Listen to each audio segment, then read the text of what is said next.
In a couple of minutes I wanted to share with you a small reflection from one of the very beautiful passages of Surah Al-Isra, Surah Al-Isra being Surah number 17 of the Quran, in which Allah talks about the value of the Quran itself and really the institution that helps us experience the Quran.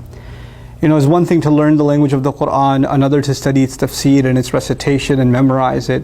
But Quran is actually really experienced in salat itself.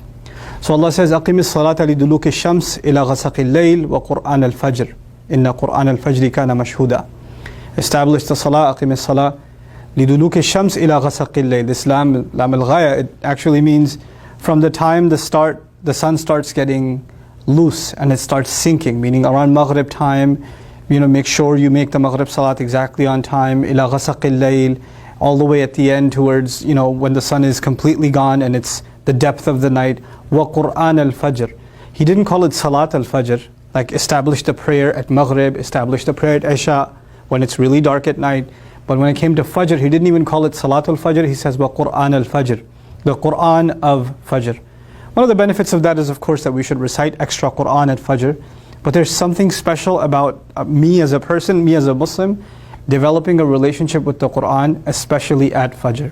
And so the advice I give myself, and the advice I'm sharing with all of you, is that if you can make Fajr an institution in your life, set time aside for making good Fajr Salat. Young men that are listening to this, go make Salat at the masjid.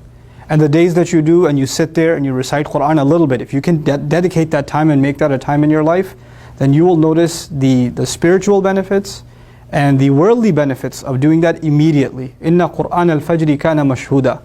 Allah says that the Qur'an of Fajr in the same ayah, no doubt about it, it is witnessed. It's such a beautiful thing to say, because the word mashhud means that which is witnessed.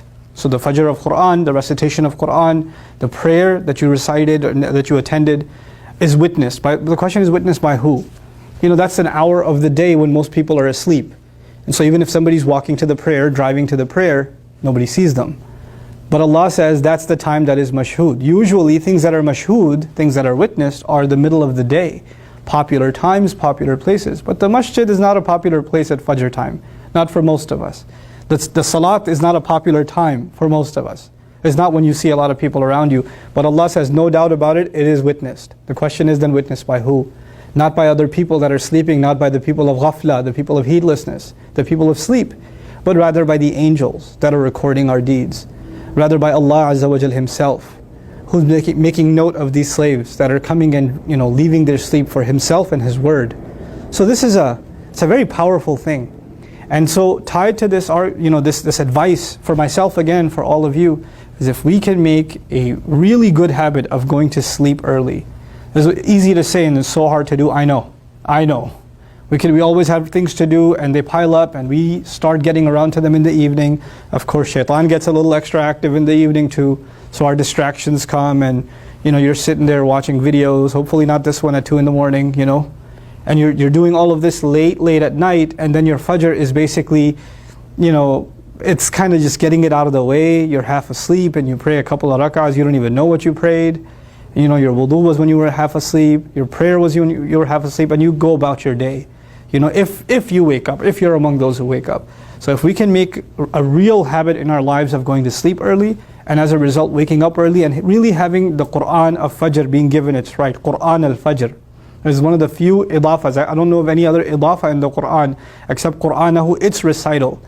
That the word Qur'an is associated with something else directly like this, with this kind of construction, except with Fajr. So I pray that I'm able to take advantage of that, and all of you are. And I can guarantee you, I know I've experienced this personally in my life, and I can guarantee you, you'll experience this for yourselves. Once you make a habit out of this, or you try to implement it even a little bit, you will start seeing its benefits immediately.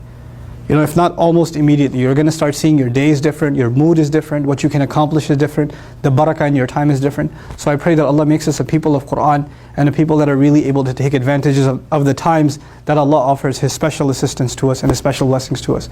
Barakallahu li wa lakum, wassalamu alaikum, Qur'an Weekly.